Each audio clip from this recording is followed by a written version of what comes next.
अस्सलाम वालेकुम dear students, grade 6 mathematics के साथ मैं हूं आपका इंस्ट्रक्टर अब्दुल मन्नान। आज चैप्टर नंबर 4 में हम सेकंड बी लिफ्ट स्टार्ट करने जा रहे हैं, जिसकी सिंपल ब्रिजिंग आपने की। एक जार जिसमें 24 रेड मार्बल्स थे और 12 ब्लू मार्बल्स थे, इसमें ब्लू मार्बल्स और रेड मार्बल्स की रेशो आपसे पूछी गई थी। जी हां, आज का मेन फोकस हमारा रेशो है। रेशो को सिंप्लीफाई करना सीखेंगे और रेशो से रिलेटेड कुछ रियल लाइफ क्वेश्चंस भी सॉल्व करेंगे। रेशो की डेफिनेशन ग्रेड 5 में भी आपने सीखी, जिसमें आपने सिंपल अंडरस्टैंड किया how much is one quantity in comparison to the other. एक क्वांटिटी दूसरी का कितना हिस्सा है, इसे हम आसान अल्फाज में क्या कहते थे? रेशो, जिसे आप न्यूमिनेटर और डिनोमिनेटर में भी लिखते थे या ए रेशो बी भी लिखते थे। मिसाल के तौर पर मेरे पास 3 स्टार्स हैं और 6 हार्ट्स हैं, तो इसे अगर मैं किसी रेशो में लिखना चाहूं या दोनों को कंपेयर करना चाहूं तो इसे लिखूंगा 3:6। रेशो का ये सिंबल भी हम प्रीवियस ग्रेड में सीख चुके हैं। Got it? 3:6। इसका मतलब क्या है? हम कह सकते हैं कि for every 2 hearts there is 1 star. यानी कि 2 हार्ट्स आएंगे तो 1 स्टार भी आएगा। ये सिंपल सी एग्जांपल है। अगर इसे ही मैं सिंप्लीफाई करना चाहूं तो 3:6 किसी एक नंबर से इसे डिवाइड करते हैं। 3 डिवाइडेड बाय 3 1, 6 डिवाइडेड बाय 3 2, तो ये रेशो आ गई 1:2।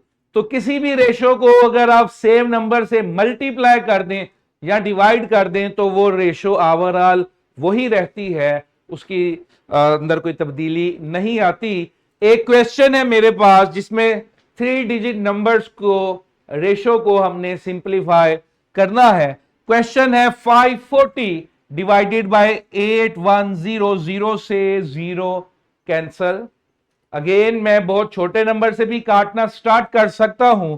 मैं इसे सीधा अगर 9 के टेबल पे ले जाऊं तो ये क्या होगा? 9 9 आर 81 एंड 9 6 आर 54। ठीक है जी, यू कैन से हमने इसे सिंपल 9 से डिवाइड किया, आ गया 6:9।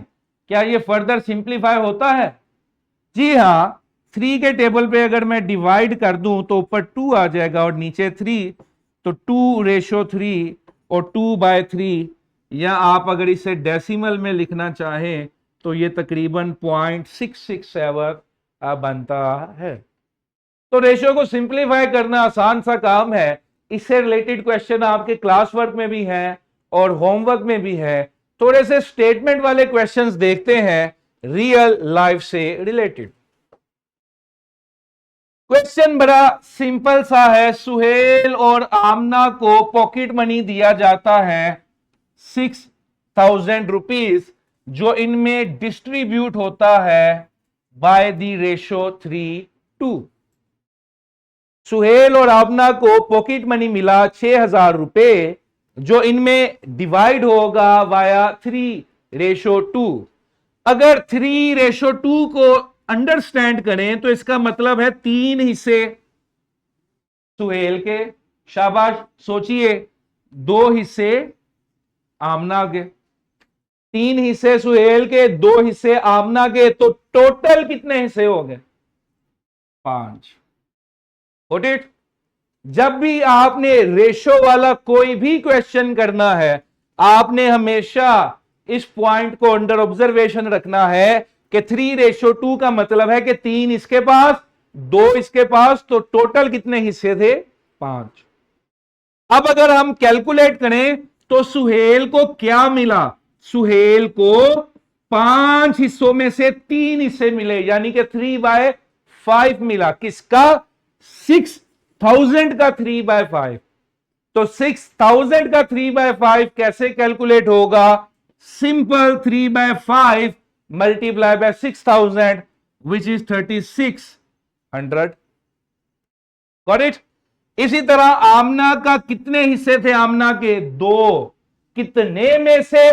5 में से 2 हिस्से थे। तो आमना को 6000 का है, 5 हिस्सों में से 2 हिस्से मिले। तो simple 2/5 of 6000 is 2400। Got it? आसान सा सवाल है। इस तरह के मजीद सवाल आपने फॉर्मेटिव चेक और वर्कबुक में प्रैक्टिस करने हैं। इसी के साथ इजाजत दीजिए। बहुत शुक्रिया।